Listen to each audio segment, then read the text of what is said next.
Hello everyone, welcome to NCERT topic classroom. मेरा नाम है अमित और आज की क्लास में हम सॉल्व करेंगे एक्सरसाइज 11.3 से क्वेश्चन नंबर 10 को सॉल्व करेंगे। देखिए क्वेश्चन नंबर 10 क्या कहता है। From a circular card sheet of radius 14 centimetre two circle of radius 3.5 centimetres and a rectangle of length 3 centimetre and breadth 1 centimetre are removed. ये मैंने यहाँ पे एक रफ फिगर बनाया है। आपकी कॉपी में मतलब आपके बुक में एक फेयर फिगर दिया होगा। तो यहाँ पे क्या है कि ये एक सर्किल है, ये बड़ी वाली एक सर्किल है जिसकी रेडियस हमें दे रखी है। इसकी रेडियस क्या है? इसकी रेडियस है 14 सेंटीमीटर। ठीक है, 14 सेंटीमीटर रेडियस है।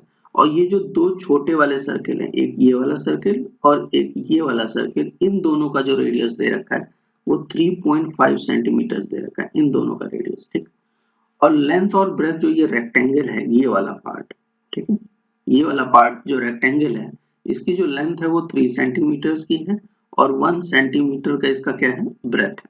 ठीक है, ये तीनों चीज, दो ये सर्किल और ये रेक्टेंगल इस सर्किल से हटा लिए गए, रिमूव कर लिए गए, काट के निकाल लिए गए हैं। ठीक, तो हमें एरिया फाइंड आउट करनी है रिमेनिंग फिगर की। जो रिमेनिंग फिगर है, जो ये जो सर्किल है 14 सेंटीमीटर्स का रेडियस का, उसमें से जब ये तीनों चीज निकाल ली गई तो उसका एरिया कितना बचा वो हमें इस क्वेश्चन में बताना है। तो उम्मीद करता हूँ कि क्वेश्चन आपको समझ में आ गया होगा और किस तरीके से हम सॉल्व करेंगे। हम एक एक करके चीजें लिखते हैं और उसे सॉल्व करते चलते हैं। सबसे पहले हम फाइंड आउट कर लेंगे, ये जो बड़ी वाली सर्किल है ना, ये जो बड़ी वाली सर्किल है, इसका रेडियस फाइंड आउट, इसका एरिया फाइंड आउट कर लीजिए। ठीक है, एरिया ही तो हमें बताना है, तो एरिया हम इसकी सबसे पहले फाइंड आउट कर लेंगे।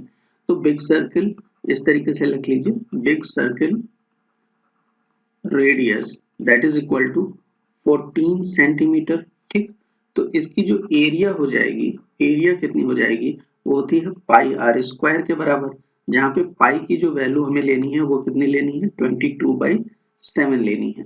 तो पाई की जगह पे 22/7 लिख दीजिए और रेडियस की जगह पे 14 इंटू 14 सेंटीमीटर स्क्वायर हो जाएगा। ठीक, दो बार 14 सेंटीमीटर मल्टीप्लाई होगा तो 14 और 14 हो गया, और ये सेंटीमीटर और सेंटीमीटर का मल्टीप्लिकेशन हुआ तो सेंटीमीटर स्क्वायर हो गया। ठीक है, 7 से इस 14 को अगर आप सिंप्लीफाई कर दें, 7 से इस 14 को अगर आप सिंप्लीफाई कर दें तो ये कितना हो जाता है? 2 हो जाता है। सिंप्लीफाई का मतलब 7 से 14 को डिवाइड कर दिया हमने। ठीक, तो अब हमारे पास जो वैल्यू आ गई वो कितनी हो गई? देखिए 22 इंटू 2 अगर करें तो 44 होता है, वो हम यहाँ पे लिखेंगे, और इंटू 14 हमारे पास एक बचा है और 1 सेंटीमीटर स्क्वायर, तो इसकी यूनिट है ये। तो 44 को अगर मल्टीप्लाई करेंगे 14 से तो देखिए कितना आता है? 4 4 जा 16, 4 4 जा 16 और 1 जो ये कैरी हुआ है दैट इज 17, और अब 1 से मल्टीप्लाई करेंगे 44 को तो इजी है, 44 आ जाएगा। ऐड कर दीजिए, यहाँ पे क्या आता है? 6, 7 और 4 दैट इज 11, 1 कैरी हो गया, यहाँ पे 4 और 1 5, और एक जो कैरी वाला है वो हो जाएगा 6। तो इसकी जो एरिया निकल के आती है वो कितनी आ जाती है? 616 सेंटीमीटर स्क्वायर। कितनी आ गई एरिया इसकी? 616 सेंटीमीटर स्क्वायर इस बड़े वाले की एरिया आ गई है। एरिया कितनी आ गई बेटा? 616 सेंटीमीटर स्क्वायर। ठीक, नेक्स्ट हमें फाइंड आउट करना है कि ये जो छोटे वाले दो सर्किल हैं जिनकी रेडियस 3.5 है, जो ये छोटे वाले दो सर्किल हैं, ये वाले दो सर्किल, ये और ये, इनका रेडियस कितना है बेटा? इनका रेडियस है 3.5 का। तो स्मॉल सर्किल यहाँ लिख लेते हैं, स्मॉल सर्किल जो रेडियस दिया हुआ है वो कितना है? 3.5 सेंटीमीटर। ठीक, तो इसका जो एरिया होगा वो कितना हो जाएगा? वो भी पाई आर स्क्वायर होगा। ठीक, एक का फाइंड आउट करेंगे, 2 से मल्टीप्लाई कर देंगे, दोनों की एरिया निकल आ जाएगी। ठीक, तो यहाँ पे हम क्या कर रहे हैं? पाई की वैल्यू पुट करेंगे 22/7, वो तो हमें क्वेश्चन में ही दे रखा है यहाँ पे, और इसको मल्टीप्लाई कर देंगे 3.5 इंटू 3.5 सेंटीमीटर स्क्वायर हो जाएगा। ठीक, फर्दर इसे आप अगर सिंप्लीफाई करें, 7 से अगर डिवाइड करें 3.5 को, 7 से डिवाइड करेंगे 3.5 को तो यहाँ पे आ जाएगा 0.5, और आप इसे मल्टीप्लाई कर लीजिए 22 को अगर 0.5 से मल्टीप्लाई करते हैं, यहाँ पे देखिए 22 को अगर आप 5 से मल्टीप्लाई कर लीजिए पहले तो कितना आ जाता है? 5 2 जा 10 और 5 2 जा 10 1 11, एक यहाँ पे डेसिमल है तो यहाँ डेसिमल लग जाएगा, मतलब ये 11 हो गया। तो इसको आप कैसे लिख सकते हैं, 11 इंटू 3.5 सेंटीमीटर स्क्वायर लिख सकते हैं, ठीक। और 3.5 सेंटीमीटर को अगर 11 से मल्टीप्लाई कर दें, 3.5 को अगर 11 से मल्टीप्लाई करेंगे तो कितना आ जाएगा, देखिए 35, और ये भी 35 आ जाएगा। ऐड कर दीजिए दोनों को, यहाँ पे 5 आ जाएगा, यहाँ 8 और यहाँ 3, वैल्यू क्या निकल के आएगी, देखिए 385। और एक चीज ध्यान रखिएगा, यहाँ पे एक प्लेस पे डेसिमल है तो यहाँ भी डेसिमल आ जाएगा, ये हो जाएगा सेंटीमीटर स्क्वायर। तो area of two small circle, area of two small circle, small circle वो कितना हो जाएगी, देखिए एक की तो एरिया ये आ गई 38.5 सेंटीमीटर, तो दो की एरिया निकालनी है, 2 से मल्टीप्लाई कर देंगे, 2 इंटू 3 38.5 सेंटीमीटर स्क्वायर।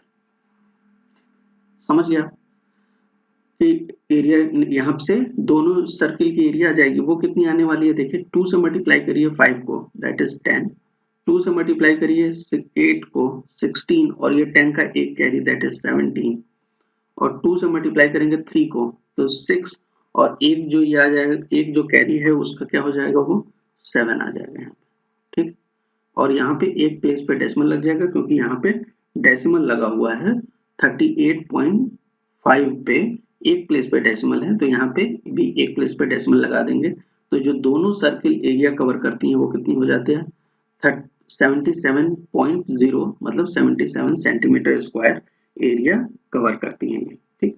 अब हमें फाइंड आउट करनी है एरिया इस रेक्टेंगल की, तो area of rectangle, area of rectangle वो कितना हो जाएगा, that is length into breadth. Length कितनी दी हुई है 3 सेंटीमीटर, और ब्रेथ कितनी दी हुई है 1 सेंटीमीटर, मल्टीप्लाई करेंगे तो कितनी वैल्यू आ जाएगी, 3 into 1 that is 3 centimetre square, ठीक। तो ये तीनों की एरिया हमने निकाल ली, दोनों सर्किल की निकाल ली, यहाँ पे देखिए, यहाँ पे दोनों सर्किल की एरिया निकाल ली है यहाँ पे, और यहाँ पे निकाल ली एरिया रेक्टेंगल की। दोनों सर्किल की एरिया कितनी आई है 77, और एक रेक्टेंगल की जो एरिया आई है वो है 3 सेंटीमीटर। तो टोटल एरिया, अब हम ऐड कर लेंगे, ये जो दो सर्किल की एरिया निकाली है हमने और एक रेक्टेंगल की जो एरिया निकाली है, इन दोनों को ऐड कर लेंगे तो एरिया, टोटल एरिया इस तरह लिख लीजिए, टोटल एरिया वो कितने के बराबर हो जाएगा 77 प्लस 3 सेंटीमीटर स्क्वायर, और वो कितना हो जाता है 80 सेंटीमीटर स्क्वायर के बराबर, ठीक है। तो ये जो दो सर्किल हैं और ये जो एक रेक्टेंगल है, इन तीनों ने एरिया कितना लिया है 80 सेंटीमीटर स्क्वायर लिया है, ठीक। अच्छा, जो एरिया लेफ्ट है, remaining area of the sheet, remaining area वो कितना हो जाएगा, तो रिमेनिंग एरिया निकालने के लिए हमें क्या करना पड़ेगा कि जो ये वाला एरिया है, जो हमने पूरी बड़ी वाली सर्किल का एरिया निकाला था वो कितना था 616, उसमें से अगर माइनस कर दें ये जो टोटल एरिया है इन तीनों का, तो वो कितना आ जाएगा सेंटीमीटर स्क्वायर में आएगा। और यही हमें क्या वैल्यू देने वाला है, यही हमें क्या वैल्यू देने वाला है, ये हमें वैल्यू देगा जो एरिया बची है इस शीट पे, सर्कुलर शीट पे, इन तीनों फिगर को निकालने के बाद। तो ये कितना हो जाता है, आप माइनस करेंगे तो ये हो जाएगा 536 सेंटीमीटर स्क्वायर, ठीक। समझ गया आप? उम्मीद करता हूँ क्वेश्चन नंबर 10 का जो सोल्यूशन है वो आपको समझ में आया होगा। अगर वीडियो पसंद आई हो तो चैनल को सब्सक्राइब करना, वीडियो को लाइक करना और अपने फ्रेंड के साथ शेयर करना ना भूलें। Thank you for watching.